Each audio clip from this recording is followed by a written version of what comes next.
Decíamos al finalizar el corte que íbamos a dialogar con el abogado, no sé si todavía lo es, de Elisa Carrió, actual diputado nacional por la coalición Civicari, el doctor Juan Manuel López. Y creo que ya estamos en línea con él. Juan Manuel, ¿qué tal? ¿Cómo le va? ¿Qué tal? Buenas tardes, ¿cómo les va? ¿Todo bien? Muy bien, acá estamos. Juan Manuel, uno está observando con detenimiento algunos detalles muy particulares desde el punto de vista de la política en la República Argentina y particularmente las contradicciones a veces muy severas que tiene el presidente de la Nación.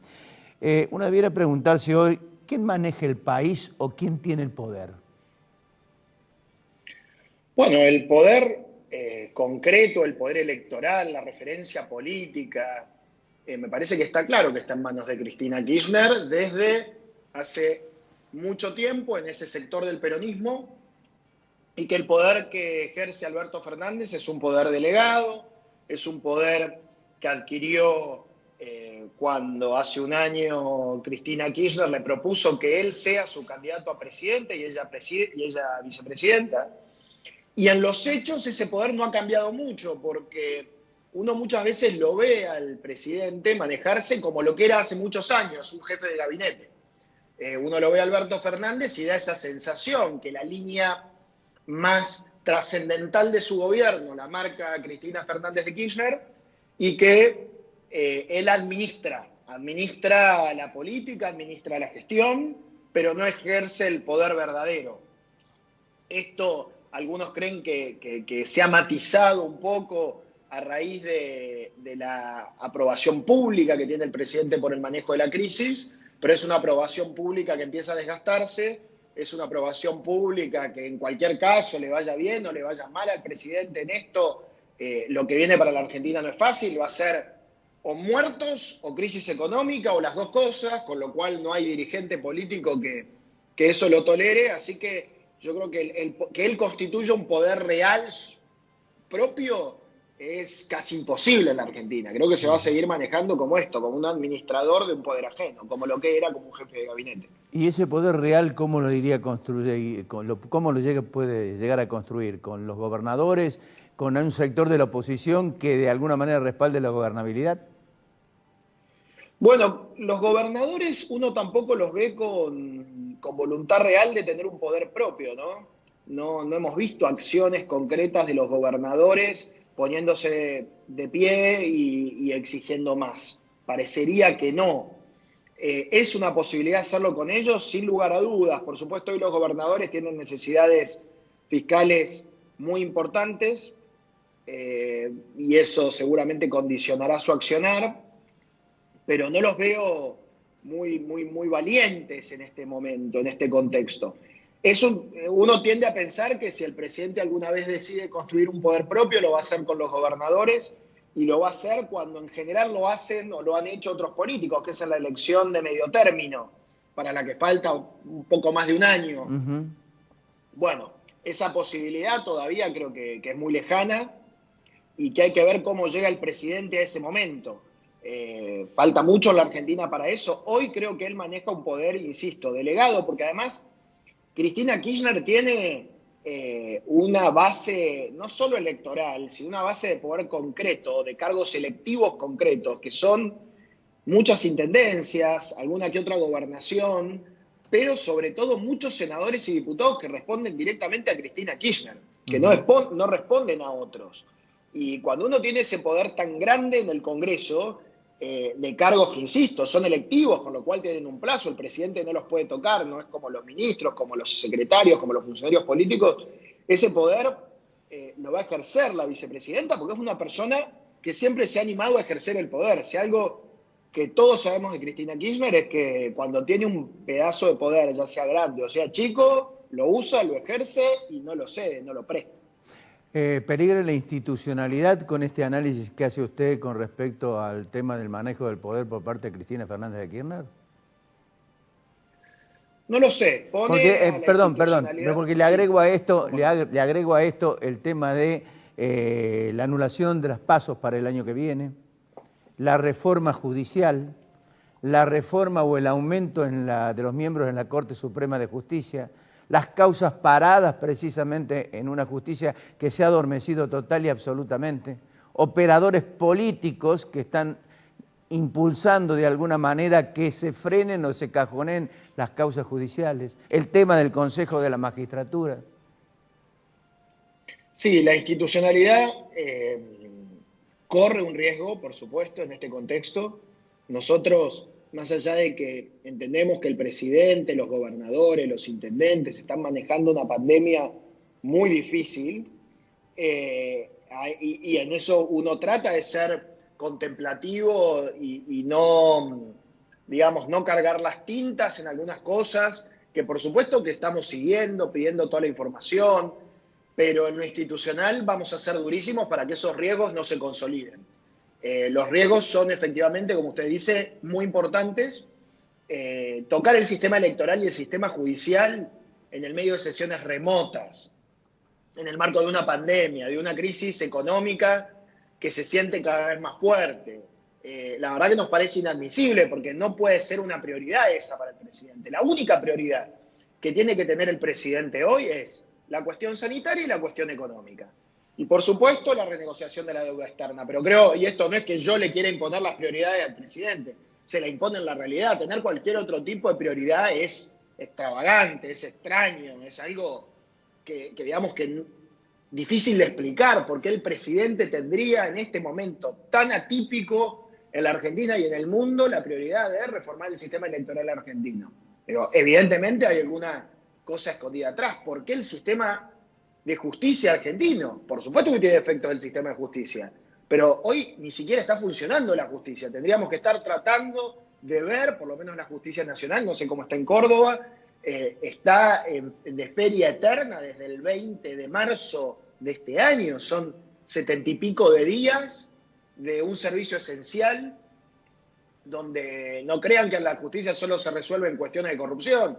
Acá en la Ciudad de Buenos Aires, que dependemos de la justicia nacional, se resuelven desde juicios de divorcio, alimentos, visitas, quiebras, contratos, en fin, despidos, y la justicia no nos está brindando ese servicio. Y vamos a pensar en que en este contexto la podemos reformar. Es evidente que es para consolidar un poder que no corresponde. Así que en eso sí vemos un riesgo, y siempre está el riesgo además de un poder no compartido. Cuando hay dos personas que detentan cargos tan importantes y que está desbalanceado, desequilibrado el poder, y bueno, ahí hay un riesgo. En tanto y en cuanto sigan de acuerdo en las acciones de gobierno, el riesgo institucional es menor, pero si en algún momento hay una ruptura, creo que se puede dar un riesgo institucional que hay que estar muy atentos, ¿no? Porque los argentinos siempre sufrimos las internas adentro del Partido Justicialista. El Partido Justicialista suele resolver sus internas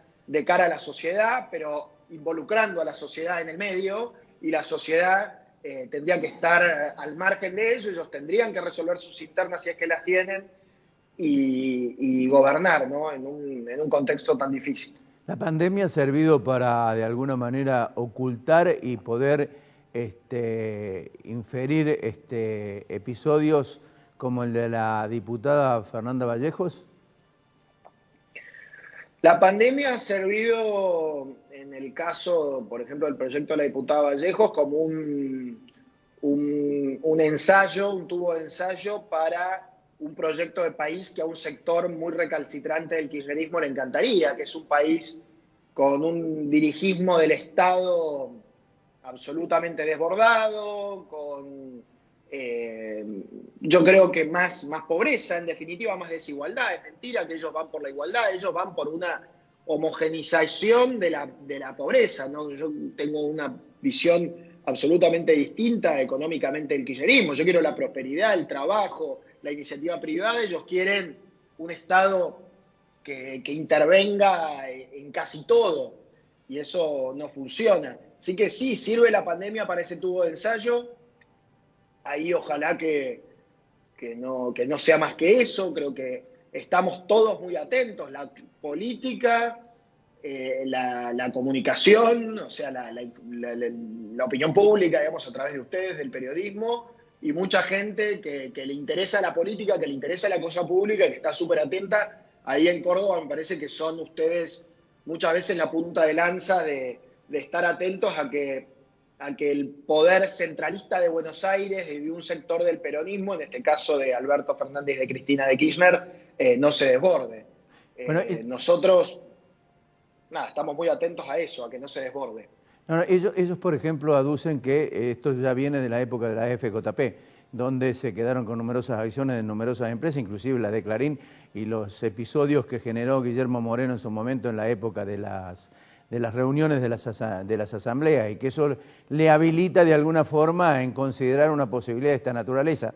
Pero, digo, hay un detalle significativo. El domingo Horacio Berbisky publicó 100 firmas que son las que supuestamente se llevaron la fuga de divisas en dólares que generó para ellos la deuda externa en la República Argentina. Y la senadora, la vicepresidenta, ha dicho de llevar al Senado la investigación a Mauricio Macri. ¿Coinciden con estas cosas? ¿Coinciden? ¿Se atan estos dos episodios? No, no se atan estos dos episodios. Berbisky es una persona muy hábil para mezclar muchas cosas. Nosotros, la política de endeudamiento, el kirchnerismo, fue la política posible en el marco de una situación fiscal muy difícil, donde había una restricción enorme de recursos y donde la opción a endeudarnos era hacer un ajuste brutal, un ajuste que hubiésemos pagado todos, que hubiese sido muy doloroso para la sociedad, donde el kirchnerismo, lejos de decir, bueno, a ver, ¿en qué podemos ayudar para ordenar el gasto de la Argentina?, lo único que hacían era intentar de generar más gastos y decir que todo lo que hacía el gobierno de Mauricio Macri estaba mal. Y la forma de este gradualismo que llamamos nosotros, o que llamaron, desde la opinión pública, era eso, era tener que ir de a poco ordenando el Estado, de a poco creciendo y produciendo más, y para eso, para pasar ese bache, esa transición, había que endeudarse. La fuga de divisas no fue ni más ni menos que el movimiento usual de divisas que tuvo la Argentina en muchas otras oportunidades, incluso en el gobierno de Cristina Kirchner. No hay que creer que el gobierno de Cristina Kirchner no dejó deuda. Hubo divisas que se movieron de un país a otro, como sucede en los países de una economía liberal. Y lo que hay que empezar a preocuparse, se tiene que empezar a preocupar el presidente, es cómo sale la Argentina. ¿Y cómo sale la Argentina? Está dicho por todos lados, y creo que se lo escuché decir también al ministro Guzmán, sale exportando. Para exportar hay que producir más. Para producir más hay que darle garantías a la gente que quiere invertir, hay que desburocratizar este Estado y hay que bajar impuestos. Bueno, nosotros hicimos todos los intentos posibles por desburocratizar. Cada vez que tomábamos una medida para desburocratizar, teníamos siempre algún conflicto, pero logramos un montón de medidas. Cada vez que quisimos bajar impuestos, teníamos piedras por parte de la oposición, pero algunas cosas pudimos bajar. Y me parece que en eso se tiene que ocupar el presidente. La Argentina solo va a salir adelante generando trabajo, generando producción y vendiéndole un montón de cosas que le podemos vender al mundo. Y ustedes ahí lo saben muy bien. Entonces, más que preocuparnos por la fuga, tenemos que preocuparnos por el ingreso de divisas, que va a hacer que salgamos adelante como sociedad y que vivamos todos mucho más tranquilos, con desarrollo y, en definitiva, con felicidad y tranquilidad, que es lo que queremos todos, ¿no? Claro, no queremos más que eso. Pero nadie va a invertir si no hay seguridad jurídica, López. Y la seguridad jurídica impone de alguna manera ver que los episodios que están sucediendo dan poca garantía para que un inversor venga a la República Argentina. Pero le quiero hacer dos preguntas más y simplemente respuestas cortas tipo ping-pong, porque sé que tiene usted una comunicación virtual también dentro de unos minutos. Sí. ¿Votan el impuesto a la riqueza? No, así como está planteado, o sea, todavía no está planteado, pero sin un debate serio de ninguna manera. Y creo que no es el momento de poner más impuestos, sino que es el momento de garantizar esto que decíamos, para producir más. Y por último, ¿cómo se rearma Juntos para el Cambio después de la pandemia? ¿Todos dependen de lo que haga Macri o hay, digamos, jugadores con estilo propio o personajes con juego propio? Hay muchos liderazgos, hay muchos con juego propio, como dice usted. Eso es muy valioso. La diversidad de Cambiemos, de Juntos por el Cambio, es fundamental. Y lo que trabajamos es en la unidad. para nosotros lo importante, que creo que es un mandato que nos dio la sociedad, es mantenernos unidos, así nos vamos a mantener y dirimiremos en las PASO el año que viene o donde sea o en las elecciones si vuelve a haber un liderazgo unificado, pero todos somos valiosos, todos. Los dirigentes de todo el país, Mauricio Macri, Horacio Rodríguez Larreta, María Eugenia, Lilita y todos los que están.